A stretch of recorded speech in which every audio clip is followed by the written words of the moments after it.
So in data handling, we have already studied the bar graph in class 7 and also studied frequency of the observations. So those were ungripped frequency distribution of the raw data. Say if the observations are large, then data is supposed to be first grouped, and then you have to make the frequency distribution, which is called the grouped frequency table. So when the data is large, then data is first grouped, and then we prepare a frequency distribution. Then we prepare a frequency distribution,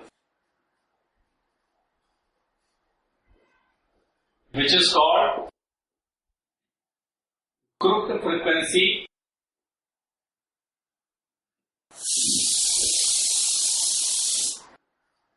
table.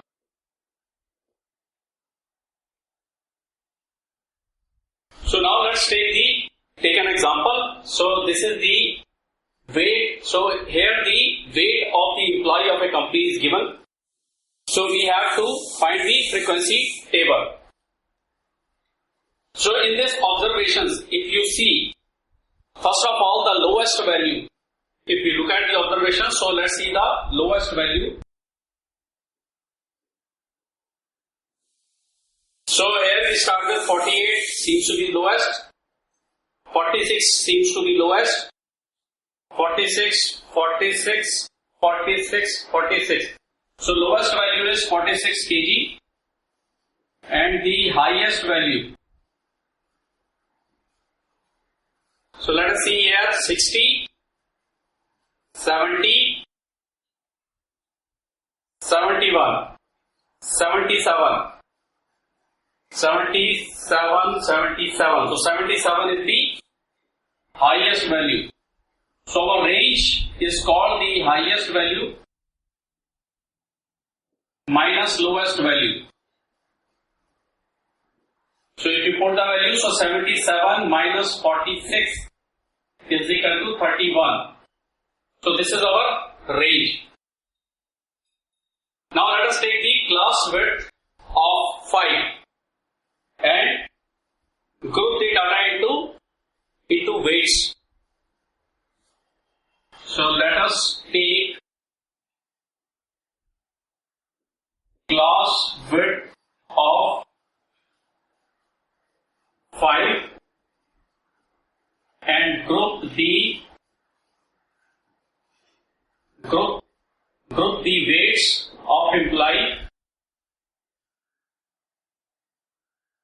So how many groups will be formed?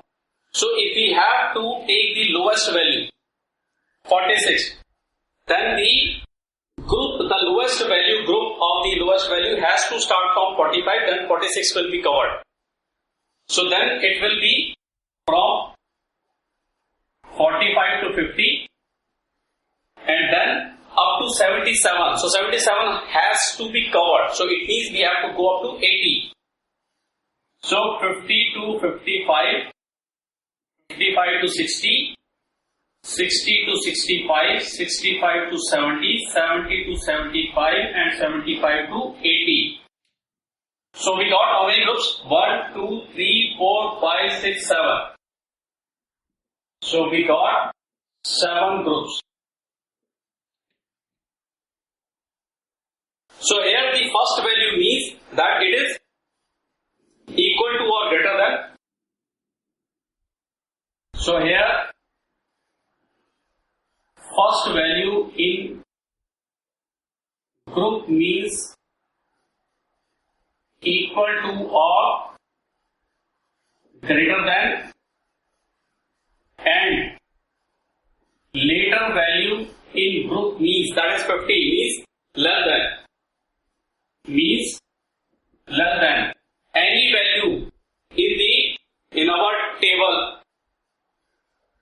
If we have to fit it into group, then that value, if it is equal to or greater than or less than this one, so it will fall into this group. Okay? So here groups are called class interval. Here groups are called class interval. Say for example 45 to 50 is one of the class interval. So these all are called the class interval.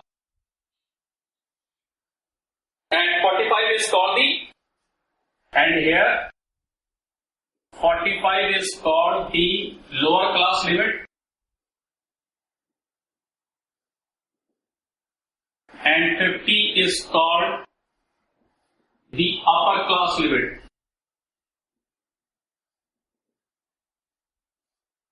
And the difference between the upper class limit and lower class limit is called the size or the width of class. So difference between upper class limit and lower class limit is called size or width of class. So let's see how to make the frequency table in the next chapter, where we will put these values, these data, we will group this, we will put this data into these groups which we have formed.